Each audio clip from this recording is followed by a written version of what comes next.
करामात के बाब में है। ये करामात, इसको क्या कहते हैं? करामत मौजिज़े का परतव है। अल्लाह के वली के हाथ से ऐसा काम जो आम आदमी नहीं कर सकता, और ये खसूसी ताकत अल्लाह ताला ने अपने बंदों में उन औलिया को दी है जो मुत्तकी और परहेजगार होते। अब मैं आपको बताता हूँ, वक्त कम है। ये कहते हैं कहानियाँ हैं, ये लोगों की बनाई हुई दास्तानें हैं।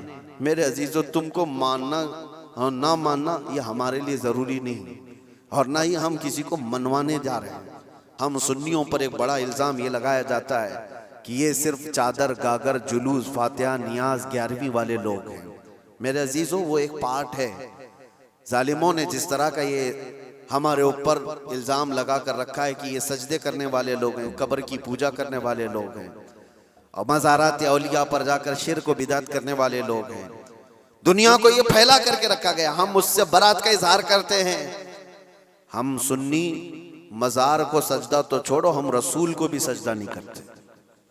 सजदा सिर्फ और सिर्फ अल्लाह वहदहु ला शरीक के लिए है। इबादत सिर्फ अल्लाह रब्बुल इज्जत के लिए है। सजदा तो दूर की बात, झुकना भी जायज नहीं है, झुकना भी जायज नहीं। हम इस अकीदे के हामिल हैं अल्हम्दुलिल्लाह। मज़ारात पर जाते हैं तो शिर्क व बिदअत के लिए नहीं, मेरे मुस्तफ़ा के फरमान पर जाते हैं, हुज़ूर पाक सल्लल्लाहु अलैहि वसल्लम के फरमान की बुनियाद पर जाते हैं। और रही बात औलिया कामिलीन के मज़ारात पर जाकर दुआ करना, ये कुरान से हम अखज़ करते हैं कि सैयदना ज़करिया अलैहिस्सलाम, ज़करिया अलैहिस्सलाम अल्लाह के नबी हैं। पता है, बैतुल मुक़द्दस के इमाम कुरान में है 3 पारे में, सूरह आले इमरान, आप पढ़ करके देखना। उनको औलाद नहीं थी, 90 साल की करीब उम्र हो गई थी, लेकिन उसी वक्त बैतुल मुक़द्दस में हज़रत बीबी मरियम को लाया गया था। हज़रत बीबी मरियम का भी मामला ऐसा है, उनकी वालिदा मन्नत करी थी, उनके वालिद इमरान, उनकी वालिदा हन्ना, उनको भी औलाद नहीं थी। उन्होंने मन्नत की थी कि अल्लाह अगर हमको तू बेटा दे तो हम बैतुल मुक़द्दस की खिदमत में वक्फ करेंगे। बेटा नहीं हुआ, बेटी हुई। मन्नत के मुताबिक उन्होंने अपनी बेटी का नाम मरियम रखा और ला करके बैतुल मुक़द्दस में वक्फ कर दिया बचपन में। तो किसको दिया जाएगा? जो बैतुल मुक़द्दस के इमाम थे, मुतवल्ली थे, हज़रत ज़करिया अलैहिस्सलाम, उनके हाथ में दिया गया कि बच्ची वक्फ है। हज़रत ज़करिया अलैहिस्सलाम ने कबूल किया और एक मेहराब में बच्ची को रखते थे। कुरान में ये जिक्र है, मैं बता रहा हूँ आपको। और हज़रत ज़करिया अलैहिस्सलाम कहते हैं, कुल्लमा दखल अलैहा ज़करिया अल-मिहराब वजद इंदहा रिज़्क़ा क़ालत या मरियम अन्ना लकी हाज़ा क़ालत हुवा मिन इंदिल्लाह इन्नल्लाह यरज़ुक़ु मन यशाअ बिग़ैरि हिसाब। जब जब हज़रत ज़करिया अलैहिस्सलाम मेहराब मरियम में जाते तो कहते हैं किस्म किस्म के फल वहाँ पर रखे हुए पाते थे। तो हज़रत ज़करिया पूछते, मरियम ये सब तेरे पास कहाँ से आता है? हज़रत मरियम कहती है, सब अल्लाह की तरफ से है। अल्लाह जिसे चाहे बेहिसाब रिज़्क़ देता है। मरियम कौन है? नबी नहीं है। हज़रत मरियम हाँ अल्लाह की वलियाँ हैं, पाकीज़ा मुक़द्दस हस्ती, लेकिन उनको अल्लाह तबारक व तआला ने वो करामात से नवाजा था। वो बचपन में फल वगैरह उनको रिज़्क़ के तौर पर पहुँच रहा था।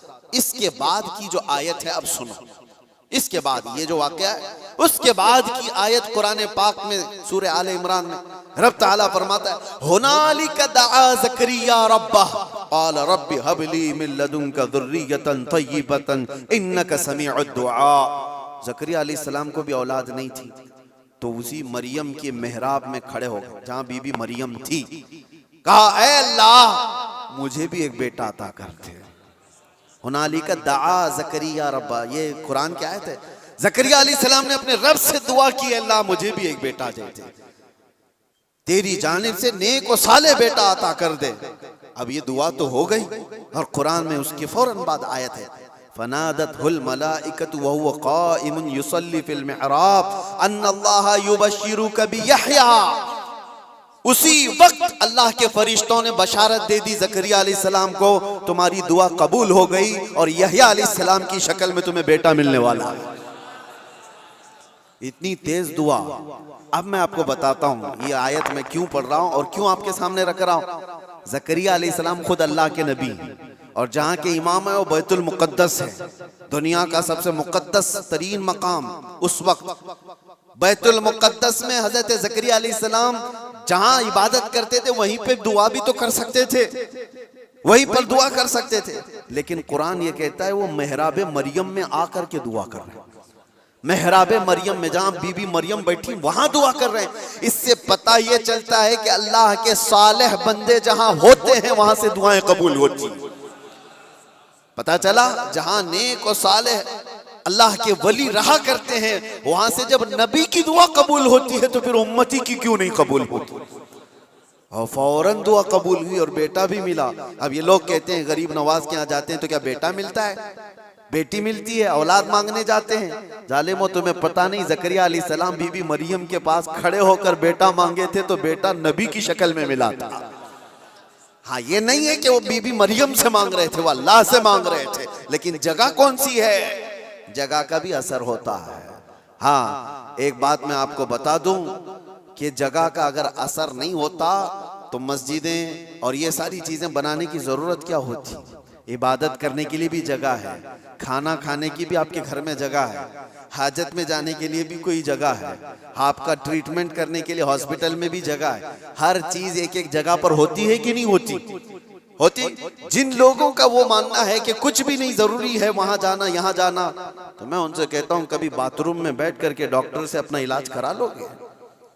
जगह तो जगह ही है, बैठे हो नहीं है, आपको पता है उसके लिए हॉस्पिटल जाना होगा, उसके बेड पर सोना होगा, वहां पर वो कुछ ट्रीटमेंट करेगा। क्या जरूरत है, पूछते डॉक्टर से, आ जाओ मेरे टॉयलेट में इलाज कर लो, यहीं इंजेक्शन लगा लो। मेरे अजीजों, गंदगियों में बैठा हुआ आदमी वो अपना इलाज कराने के लिए भी उठ करके चला जाता है। बिला तशबीह बिला तमसील मैं आपसे कह रहा हूं कि हम पता नहीं कैसे कैसे गुनाहों में मुब्तला हैं।